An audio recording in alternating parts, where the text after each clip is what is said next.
마태복음 6장 13절 말씀 제가 읽을 때 함께 하나님 말씀을 듣겠습니다. 우리를 시험에 들게 하지 마시옵고 다만 악에서 구하시옵소서. 나라와 권세와 영광이 아버지께 영원히 있사옵나이다. 아멘. 예수님께서는 주기도문을 통해 우리가 시험에 들지 않도록 기도하라고 가르치신 다음에 악에서 구해달라고 기도하라고 가르치십니다. 지난주에 우리가 시험에 들지 않으려면 하나님께서 우리의 아버지가 되셔서 우리를 지극히 사랑하신다는 것을 인정하고 신뢰하는 마음을 가질 때, 그래서 우리에게 좋은 것을 주실 수밖에 없는 분이시라는 사실을 온전히 믿는 마음을 가질 때 가능한 일이라고 말씀을 드렸습니다. 우리에게 일어나는 모든 일들에 대해 하나님께서 우리를 잘 되게 하시려고, 조금 더 구체적으로 우리의 믿음이 조금 더 온전하고 비하여 부족함이 없는 상태가 되도록 하기 위해 선하게 인도하는 과정으로 받아들이는 마음을 가질 때 우리가 시험에 들지 않을 수가 있다는 것입니다. 자, 그런데 안타깝게도 사람이 시험에 들게 되면, 시험에 빠지게 되면 그 결과 악하게 됩니다. 그래서 예수님께서는 시험에 빠지지 않게 기도하라고 가르치신 다음에 안타깝게도 시험에 빠져 악에 빠지게 될 때 그 악에서 구해달라고 기도하라고 가르치신 것입니다. 자, 그러면 악이 뭘까요? 악이 뭐길래 악에서 구해달라고 기도하라고 가르치셨나 하는 겁니다. 자, 우리는 보통 악이라고 하면 죄를 짓는 모습을 생각합니다. 그래서 죄를 지은 사람이 악인이다 이렇게 생각을 한다는 겁니다. 자, 그런데 우리가 가만히 생각을 해보면 악인만 죄를 짓는 게 아닙니다. 악인이 아닌 사람들도 죄를 짓는 경우가 있습니다.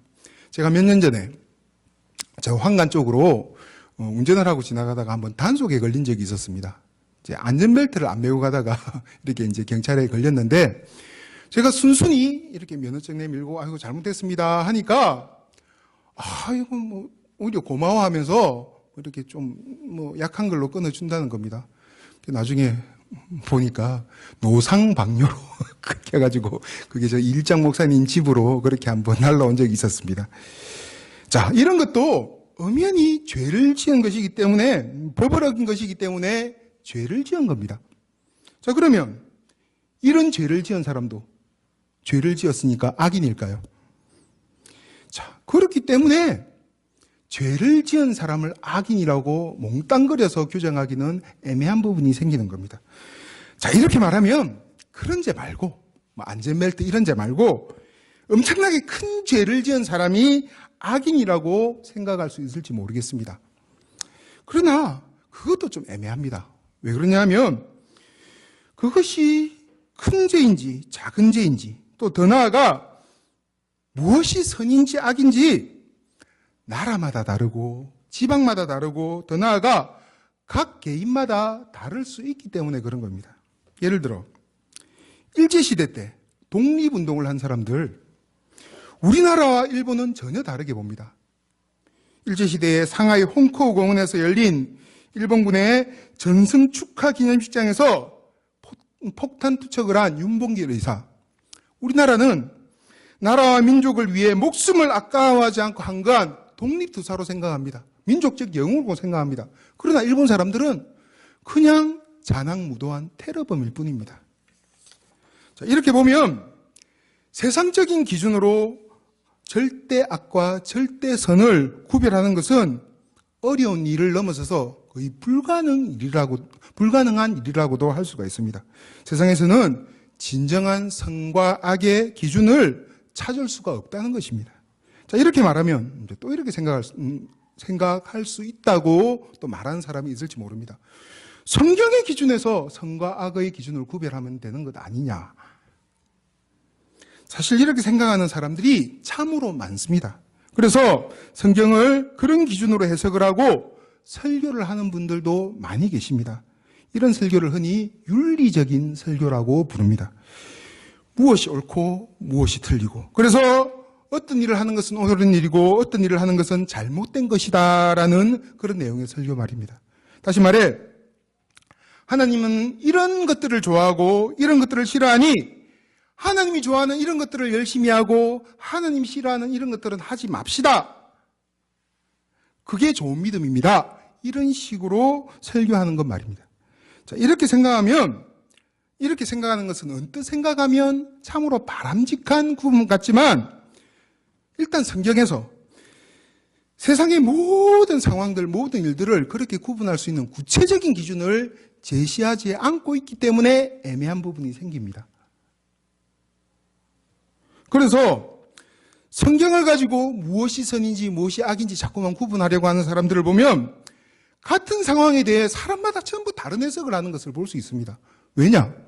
성경에서 정확하게 규정하고 있지 않은 부분들이 많기 때문에 그런 겁니다. 다 유추를 해서 해석을 하려고 하다 보니까 그런 일들이 생긴다는 겁니다. 자, 그리고 결정적으로 성경에서 말하고 있는 사람이 어떤 존재인지를 안다면 이렇게 구분하는 것이 사실 별 의미 없는 일이라는 것을 잘 알 수 있습니다. 사람은 기본적으로 결심하고 애쓴다고 선하게 될 수 있는 존재가 아니다. 이것이 바로 성경의 가르침입니다. 성경은 사람에 대해 스스로 선하게 살 수 있는 힘이나 의지 자체가 존재하고 있지 않는 존재라고 가르치고 있다는 겁니다. 자, 그런 사람에게 이렇게 사는 것이 옳은 일이고 저렇게 사는 것은 옳지 않은 일이라고 아무리 가르쳐도 그 옳은 방향으로 온전히 살아가는 변화는 기대하기가 힘들다는 겁니다. 자, 그럼 이런 사람이 어떻게 하면 악에 빠지지 않고 살아갈 수가 있을까요? 이런 사람이 악에 빠지지 않고 살아갈 수 있는 유일한 방법은 그 마음 자체가 악하지 않은 방향, 즉 좋은 방향, 바른 방향으로 변하는 것입니다. 자, 그 바르게, 그 좋게 변한 그 마음 위에 절대적인 선의 기준을 만들어 세우면 사람은 바르게 살아갈 수가 있다는 겁니다.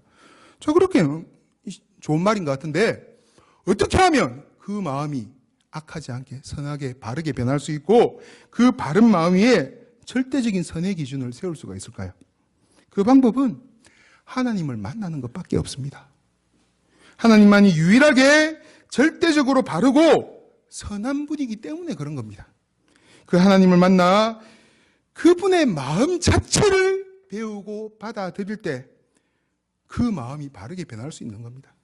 그리고 하나님의 말씀만이 유일하게 절대적인 선의 기준을 제시해주고 있기 때문에 그 마음의 바탕 위에 그 말씀을 새겨놓으면 비로소 그렇게 살아갈 수가 있게 된다는 겁니다. 사람이 악하게 된 이유는 바로 죄로 말미암아 이 유일한 절대적 선인 하나님을 떠났기 때문입니다.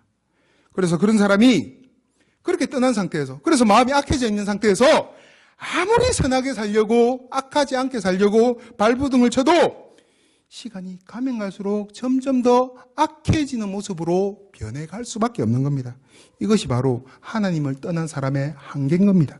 그렇기 때문에 하나님을 떠난 것 자체를 악이라고 부르는 겁니다. 하나님을 떠나면 하나님께서 사람을 창조하신 목적인 하나님의 영광을 드러내는 삶을 살 수 없기 때문에 하나님을 떠난 사람을 악인이라고 부르기도 하지만 사람이 하나님을 떠난 상태에서 선하게 살 수 있는 존재가 아니기 때문에 이미 그 자체로 하나님을 떠난 그 자체로 그 사람을 악인이라고 부르는 겁니다.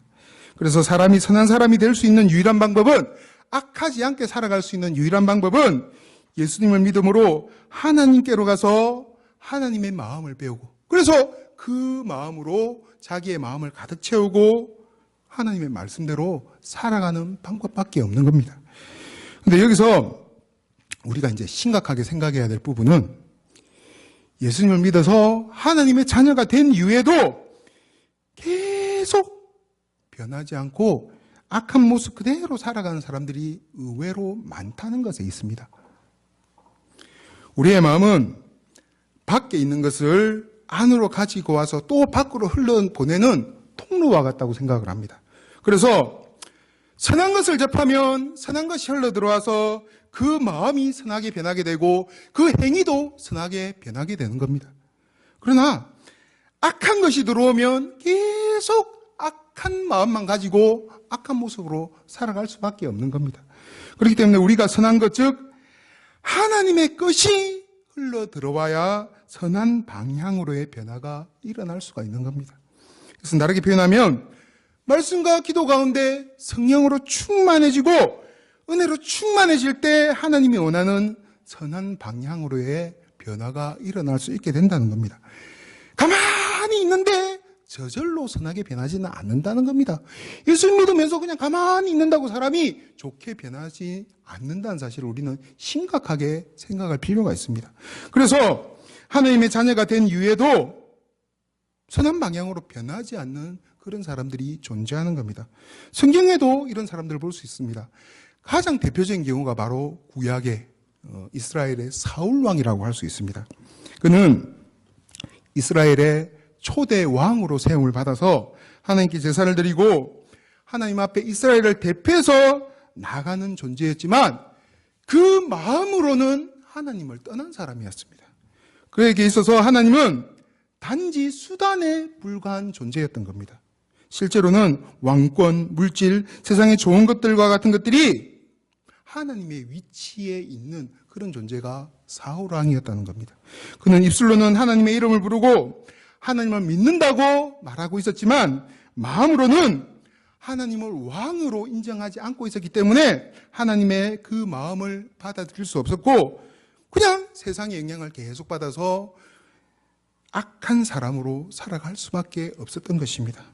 자, 그 외에도 믿고는 있지만 계속 악한 상태로 살아가는 사람들의 공통적인 특징은 하나님을 믿기는 하지만 하나님의 말씀을 배우고 그 말씀대로 살아가는 것보다는 하나님을 믿는 것마저도 자기 욕심을 이루기 위한 수단으로 생각하고 있었다는 것에 있습니다. 자, 그러니까 그 마음에 그런 것들이 가로막는 그런 역할을 하는 겁니다. 그 욕심이 하나님의 말씀이 들어오지 못하도록 가로막는 역할을 한다는 겁니다. 그래서 계속 악한 모습으로 살아가는 겁니다. 욕심이 잉태한 즉 죄를 낳고 죄가 장성한 즉 사망을 낳느니라. 자, 이 말씀대로 그 마음에 하나님보다 그리고 하나님이 주시기 원하는 것들보다 자신이 원하는 세상의 것들로 가득 차 있고 그것들을 얻고 누리는 것에만 모든 마음이 다 집중되어 있으니까 하나님의 것들이 들어올 여지가 없게 된다는 겁니다. 결국 하나님의 은혜 가운데 우리의 마음이 변하고 우선순위가 변해서 하나님의 것을 추구하는 가운데 세상적인 욕심을 점점 내려놓게 될 때 그 안에 하나님의 것이 흘러들어와 비로소 우리의 믿음이 건강하게 자랄 수 있게 되는 겁니다. 그래서 악에서 벗어나는 일들이 가능해진다는 겁니다. 여기서 세상적인 욕심을 내려놓는다는 말에 대해서 오해하지 않기를 바랍니다. 세상적인 것에 아무런 관심이 없는 상태를 말하는 게 아닙니다. 저도 목사지만 세상적인 것 관심 많습니다.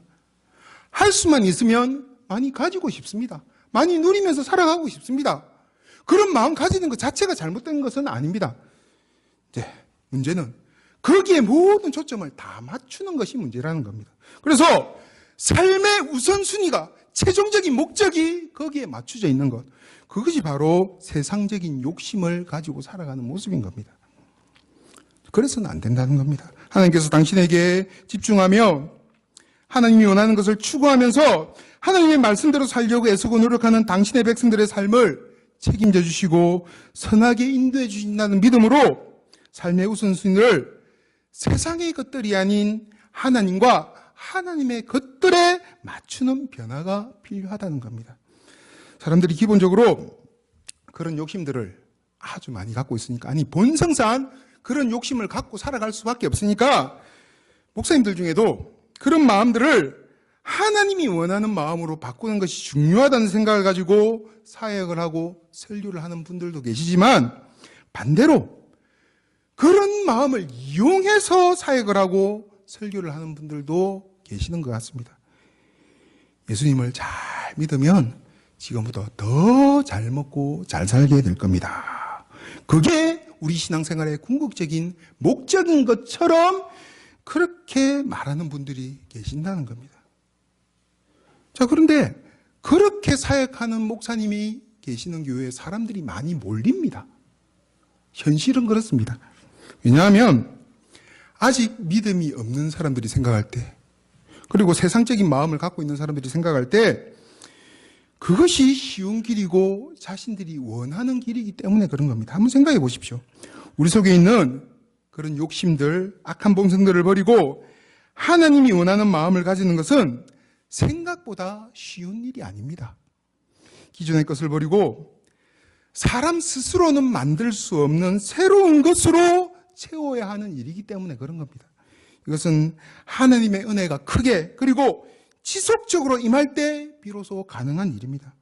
시간이 필요하고 인내가 필요하고 깨달음이 필요하고 엄청난 수고가 필요한 일이라는 겁니다. 자, 그리고 하나님의 마음을 가지고 살아가는 사람은 좋습니다. 근데 그런 마음을 가지지 않은 사람들의 입장에서 볼 때 그런 마음을 가지는 것이 그렇게 좋아 보이지 않을 수가 있다는 것도 또 하나의 원인이 될 수가 있습니다. 자, 그런 마음을 가지지 않은 세상적인 마음을 가진 사람의 입장에서 그런 마음 가진다고 당장 자신에게 득이 될 만한 것이 없다는 생각을 할 수가 있는 겁니다. 자신은 돈을 많이 벌고 성공을 하고 싶고 그래서 떵떵거리고 살고 싶은데 그것이 유일하게 가치 있고 의미 있는 일인데 그런 하나님의 마음을 가지는 것은 그런 소원을 이루는 것에는 아무런 도움이 되지 않는다는 생각을 할 수가 있다는 것입니다. 그래서 별로 내키지가 않는 겁니다. 그래서 그런 말하는 목사 별로 환영하지를 않는 마음을 갖는 겁니다. 다시 말해 그렇게 사는 것이 훌륭하고 바람직한 삶이라고는 생각하지만 나는 그렇게 살고 싶지 않다는 생각을 하기가 쉽다는 겁니다. TV나 인터넷 같은 데 보면 이제 건강한 식단 같은 거 소개하는 경우가 많습니다. 자, 그거 보면서 그런 생각합니다. 아이고, 저렇게 먹으면 건강해지겠네. 근데 실제 그렇게 먹고 사는 것은 쉽지가 않습니다. 왜 그렇습니까? 건강한 식단을 보면 대체로 보면 무슨 우리가 맛이 없다고 생각하는 그런 거 자꾸 먹으라고 가르치기 때문입니다. 야채, 채소, 그런 것들 자꾸 먹어야지 건강해진다고 가르칩니다.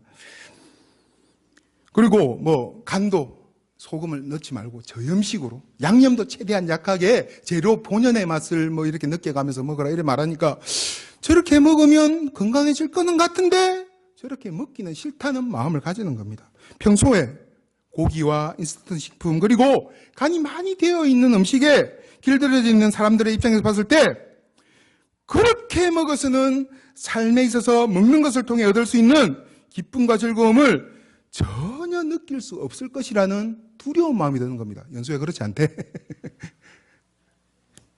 그래서 건강한 식단 알기는 하지만 그냥 나는 먹는 대로 먹고 살란다 이렇게 생각하면서 살아가는 사람들이 대부분인 겁니다.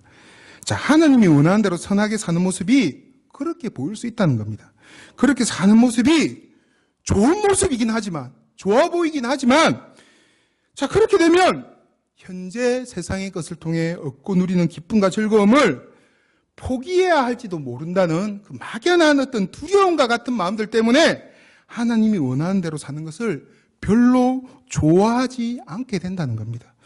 그래서 그런 삶이 하나님이 원하는 모습으로 변해야 한다고 가르치는 교회보다 당장 현실적인 복을 받고 잘 먹고 잘 살게 해준다고 말하는 교회로 많은 사람들이 몰리는 겁니다. 자, 문제는 그렇게 생각하고 그렇게 신앙생활을 해도 함께 패키지로 우리의 인격과 우리의 삶도 하나님이 원하는 방향으로 바르게 변하면 좋은데 그래서 둘 다 얻으면 좋은데 그게 생각보다 쉽지는 않다는 것에 있습니다. 그래서 성경은 자족하는 마음에 대해서 아주 강조해서 가르치고 있는 겁니다. 디모데전서 6장 3절에서 10절 좀 길긴 하지만 읽겠습니다. 누구든지 다른 교훈을 하며 바른 말 곧 우리 주 예수 그리스도의 말씀과 경건에 관한 교훈을 따르지 아니하면 그는 교만하여 아무것도 알지 못하고 변론과 언쟁을 좋아하는 자니 이로써 투기와 분쟁과 비방과 악한 생각이 나며 마음이 부패하여지고 진리를 잃어버려 경건을 이익의 방도로 생각하는 자들의 다툼이 일어나느니라. 그러나 자족하는 마음이 있으면 경건은 큰 이익이 되느니라. 우리가 세상에 아무것도 가지고 온 것이 없음에 또한 아무것도 가지고 가지 못하리니 우리가 먹을 것과 입을 것이 있은즉 족한 줄로 알 것이라. 부하려 하는 자들은 시험과 올무와 여러 가지 어리석고 해로운 욕심에 떨어지다니 곧 사람으로 파멸과 멸망에 빠지게 하는 것이라. 돈을 사랑함이 일만하게 뿌리가 되나니 이것을 탐내는 자들은 미혹을 받아 믿음에서 떠나 많은 근심으로서 자기를 찔렀도다. 이 말씀을 보면 사람에게 자족하는 마음이 없으면 경건도, 이 경건, 그 좋은 것, 그것마저도 자신의 이익의 방편으로 생각하게 된다고 지적을 하고 있습니다.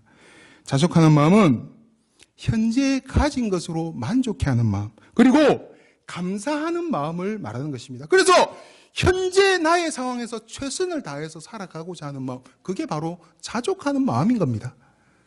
나중에 더 많이 벌면 내가 잘할 거다, 그게 아니라 현재 나의 상황에서 최선을 다해 하나님의 뜻대로 살아가고자 하는 그 마음이 바로 자족하는 마음이라는 겁니다. 이 자족하는 마음이 없어서 세상적인 욕심으로 가득 차 있으면, 다시 말해 계속해서 곰핍함을 느끼고 결핍을 느끼고 더 많이 가져야 된다는 생각으로 가득 차 있으면 신앙생활마저도, 그리고 목사에게 있어서 사역마저도 자신의 명예와 성공을 위한 수단으로 생각하게 만들 수 있다는 겁니다.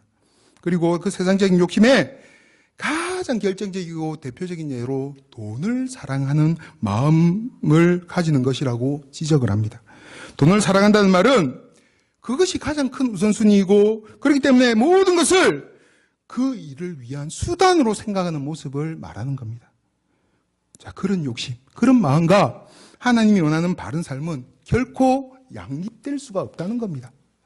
아이러니하게도 여러 교회에서, 저도 이제 부교육자 생활을 했는데 사역을 하다 보면 참으로 열심히 신앙생활을 하는 사람들 중 상당수가 이 돈에 대한 욕심이 근거가 되어서 신앙생활을 그렇게 열심히 하는 사람들을 볼 수가 있었습니다.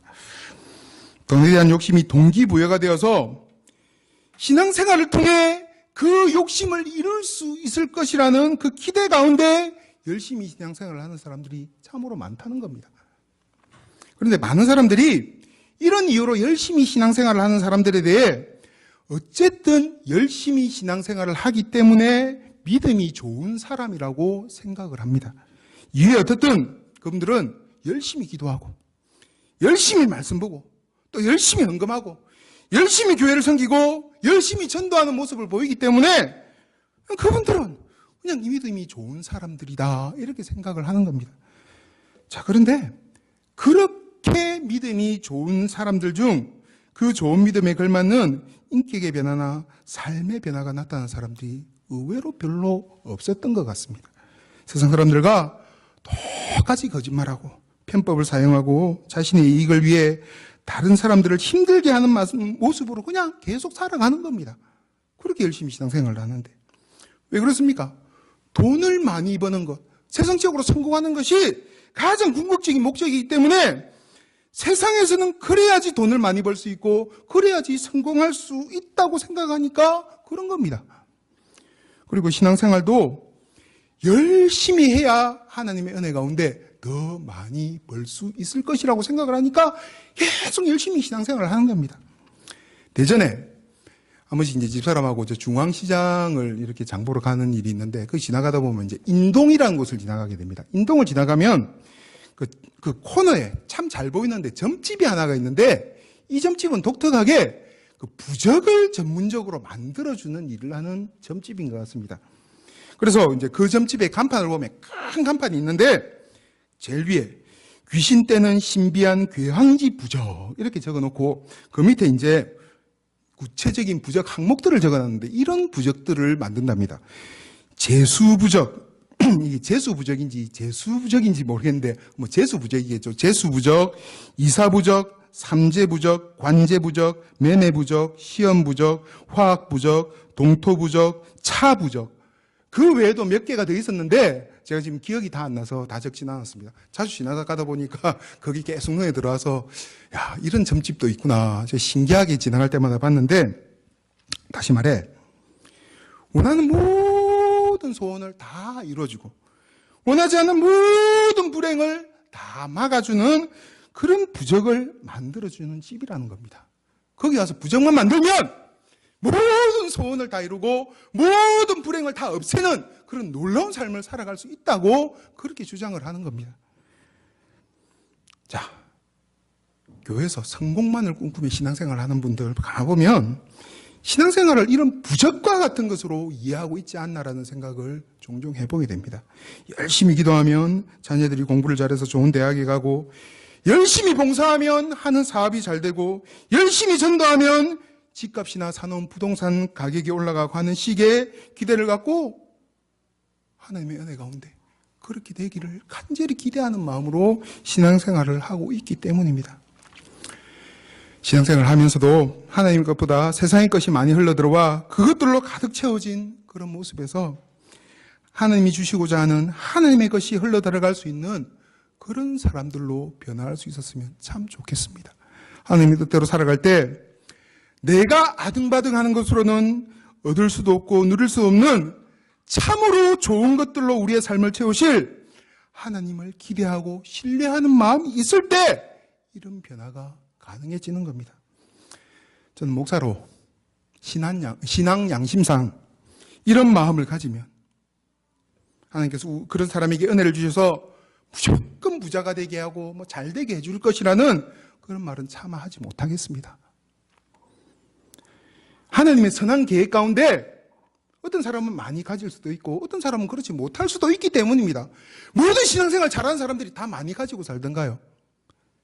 그러나 분명한 것은 하나님께서 그런 사람에게 일용할 양식, 즉 삶에서 필요한 것들을 채워주실 것이라는 사실과 더 중요한 것, 그런 마음을 가질 때 조금 덜 가져도 더 많이 가진 사람들보다 행복하게 살아가게 될 것이라는 사실입니다. 분명히 기억하십시오. 많이 가지는 게 중요한 게 아니라 행복하게 살아가는 게 중요한 겁니다. 많이 가진 사람 중에도 행복하지 못한 사람들 많다 이렇게 말하면 아이고 많이 가져봤나 이제 이런 식으로 생각하는 사람들도 있을지 몰라도 진짜 그렇습니다. 많이 가진 것 때문에 불행한 사람들도 참으로 많습니다.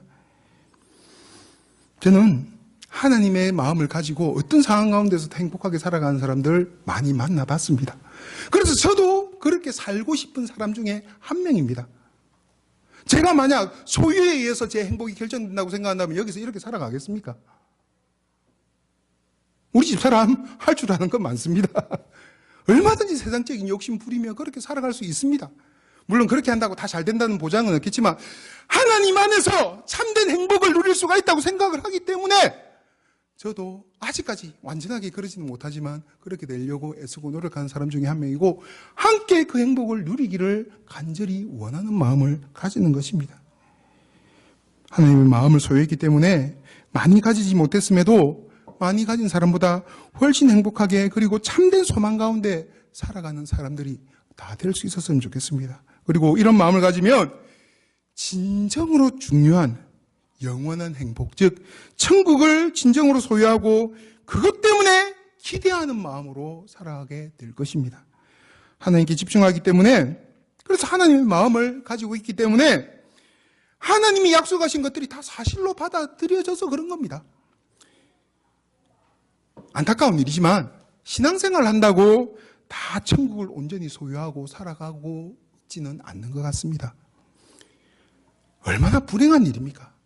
믿는데, 신앙생활을 하는데 구원에 대한 확신 없이 내가 천국에 갈 것이라는 그 확신 없이 살아간다면 얼마나 불행한 일입니까? 그 자체로 이미 악에게 패배한 모습이라고도 할 수가 있을 것입니다. 하나님 안에서 영생에 대한, 천국에 대한 그런 분명한 확신을 가지고 그래서 그것을 소유한 채로 살아가는 그런 사람들이 다 될 수 있었으면 참 좋겠습니다. 다른 무엇보다 하나님에 대해 그리고 하나님의 마음을 가지는 것에 대해 욕심을 내고 살아가는 그런 영적인 욕심장이들이 다 되어서 악에 빠지지 않고 살아가는 저와 여러분들 다 될 수 있기를 간절히 바랍니다. 하나님 감사합니다.